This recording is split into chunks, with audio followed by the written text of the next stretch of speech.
Hey there, mushroom enthusiasts! Welcome to Mycology for Beginners. If you've ever thought about growing your own gourmet mushrooms, specifically lion's mane, you're in for a treat.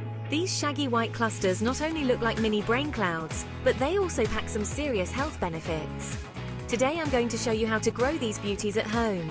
Spoiler alert, it's way easier than you think.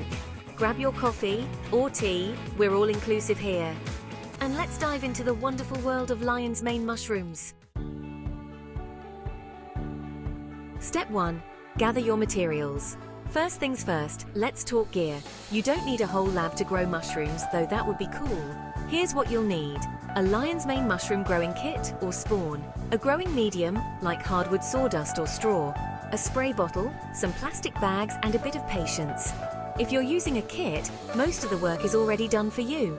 Think of it as the instant noodles of mushroom growing. Just add water. However, if you want to be a fungi pro, pun very much intended, you might go for the spawn option, where you create your own growing medium from scratch. Either way, gathering your tools is like gearing up for an epic adventure. Except instead of dragons, you're battling dry air with a trusty spray bottle. Step 2. Prepare your growing medium. Okay, this is where things get a little scientific, but don't worry, it's fun science, the kind that doesn't involve dissecting frogs. Lion's mane mushrooms love hardwood sawdust, and they grow best when that sawdust is sterilized. Sterilizing prevents unwanted molds and bacteria from crashing the mushroom party. It's like sending out invitations to only the fun guests. To sterilize sawdust, you can use a pressure cooker, yes, the same one your grandma uses to make soups. Fill it with water, put the sawdust in a bag and cook it under pressure for about 90 minutes. If that sounds like too much, there's the lazy way. Use pre-sterilized mushroom blocks. But where's the challenge in that? Step 3. Inoculate the spawn. Now we're getting to the fun part. Spawning. No, not the kind where you suddenly have 1,000 children. I'm talking about inoculating your growing medium with mushroom spawn. Basically, you're introducing your lion's mane into their new home, like moving into an apartment but for fungi. Break up your mushroom spawn into small pieces and mix it thoroughly into the sterilized sawdust. Be gentle though. Lion's mane is a delicate creature. Once it's mixed, pack it tightly into a plastic bag. This is when it starts to feel like a weird science project. But trust me, this is exactly what the mushrooms need. They'll soon start to colonize the sawdust, and you'll see little white fibers spread out. Think of this as the mushroom's way of saying, yep, we're home. Step 4. Incubation time. Alright, time to play the waiting game. Don't worry, you can still binge your favorite series while this happens. Place your mushroom-filled bags in a dark, warm spot, around 65 to 75 degrees Fahrenheit, or 18 to 24 degrees Celsius. They like it cozy, just like the rest of us. Over the next 2 to 4 weeks, the mycelium will grow throughout the bag. Mycelium is basically the root system of the mushroom. It's white and kind of looks like the upside down from Stranger Things. But instead of demogorgons, you get delicious mushrooms. Keep an eye on it during this time. You want to make sure everything stays nice and clean. If you see any colors other than white, like green or black, you might have a mold issue. And just like with roommates, you don't want bad vibes in the house. Step 5. Fruiting. Now it's time for the moment we've all been waiting for, mushroom fruiting. Once your bag is fully colonized with mycelium, you'll need to cut a few small slits in the bag to let the mushrooms grow out.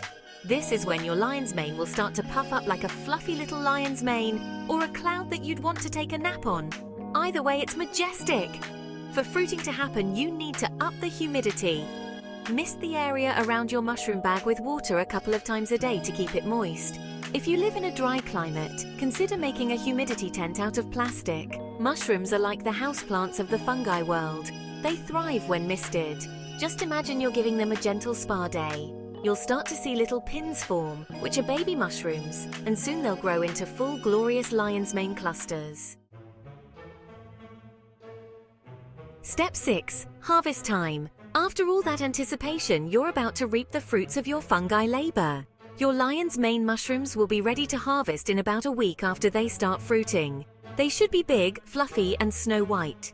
If they start turning brown or yellow, it's time to harvest ASAP. Harvesting is as easy as slicing through a cloud. Gently twist or cut the mushroom at the base.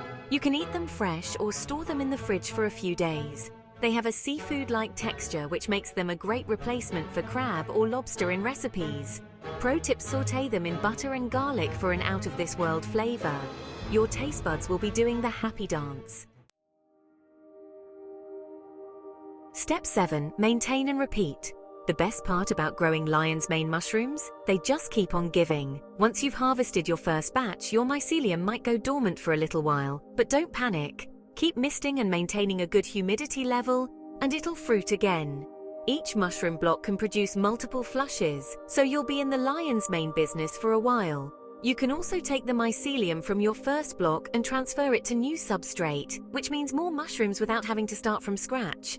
It's like growing your own little mushroom empire. Who knew you could be a fungi entrepreneur right from your kitchen? And there you have it. You've officially learned how to grow lion's mane mushrooms at home. It's like having your own little mushroom farm without needing acres of land or any back-breaking labor.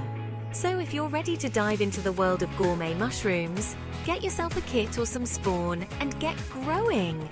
If you liked this video, give it a thumbs up. And don't forget to subscribe for more home growing tips, kitchen experiments, and all things fungi. Let me know in the comments if you're trying this out. I'd love to hear your progress. Until next time, happy growing!